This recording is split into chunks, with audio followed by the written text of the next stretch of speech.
सुमित, आप सभी का स्वागत करता हूं अपने इस चैनल पे। हम लोग क्वेश्चन 6 देख रहे थे। अगर अभी तक आपने पीछे के क्वेश्चंस नहीं देखे हैं तो प्लीज़ जाके उसे देखें, क्योंकि उससे ये एक्सरसाइज आपको समझ में आएगी। क्या पूछ रहे हैं क्वेश्चंस में वो समझ में आएगा।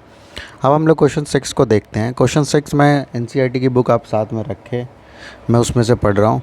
Given the linear equations 2x + 3y - 8 = 0.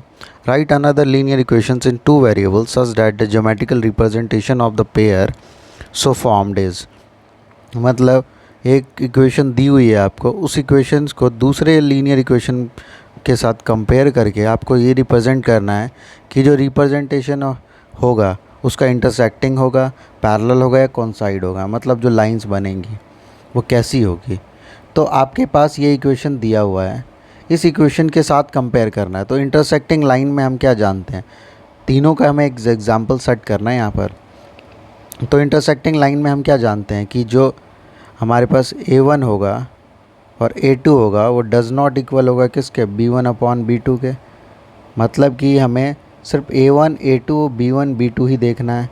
तो इसके लिए हम सबसे बेस्ट एग्जांपल ये ले सकते हैं कि हमारे पास ऐसा हो इक्वेशन जिसमें A, यहाँ पर B में रुक सकते हैं क्योंकि B2 हमें दूसरा चाहिए, A2 हमारे पास मिल गया। तो B2 हम ले लेते हैं 7, यहाँ पर कुछ भी ले लेते हैं, इससे कोई ज़रूरी नहीं, हमें एग्जांपल सेट करना है। तो यहाँ पर हमने जो लिया, हमारा A1 क्या आ गया 2, A2 क्या आ गया 2, इसको और इसको कंपेयर कर रहे हैं। हमारे पास A1 क्या आ गया, फर्स्ट इक्वेशन में से हम लेते हैं A1 2x, वो 2x में से 2 आ गया, A2 2, B1 3 आ जाएगा प्लस का, और B2 -7। और हम देखेंगे इसमें 2/2 को लिख सकते हैं 1/1, और 3/-7 ये कभी इक्वल नहीं आएगा, और ये इक्वल नहीं आ रहा है। इसका मतलब ये इसकी इक्वेशंस को सेटिस्फाई कर रहा है, इसलिए ये बेस्ट एग्जांपल हो जाएगा इसके लिए। तो आपको वही एग्जांपल्स देने हैं, दूसरा लाइन ऑफ इक्वेशन बताना है जिसमें कि क्या हो, जिस अकॉर्डिंग में हमारे पास ऑप्शन दिए हैं उससे मैच करे। सेकंड है पैरेलल लाइंस का। पैरेलल लाइंस के केस में क्या होता है, अगर आप पैरेलल लाइंस का केस देखें तो A1 जो है वो A2 के इक्वल होता है, B1 B2 के इक्वल होता है, बट C1 C2 के इक्वल नहीं होता है। इसका मतलब थर्ड इक्वेशन इक्वल नहीं होगी, तो इसलिए हमें मतलब जो थर्ड पार्ट होगा। तो यहाँ पर अगर हम लिखते हैं 2x + 3y माइनस, अब यहाँ पर कुछ भी लिख सकते हैं, तो हमने यहाँ पर लिख दिया 11। अब अगर इसको हम रखते हैं तो पहले वाले इक्वेशन में से A1 आ जाएगा, A1 क्या हो जाएगा 2, A2 हमारे पास 2,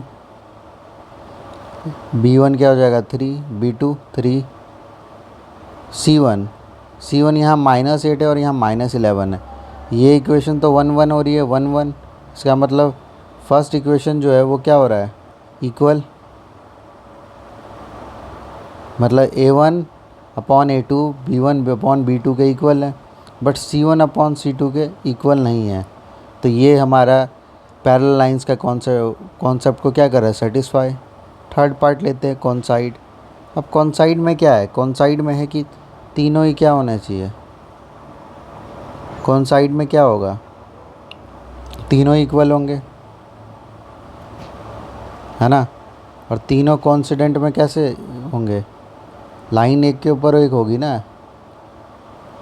तो इस बेसिस में A1/A2 इक्वल होगा किसके, B1/B2 C1/C2। ये तीनों इक्वल होंगे तो इक्वेशन सबसे बेस्ट क्या है, जो है उसी को लिख दो,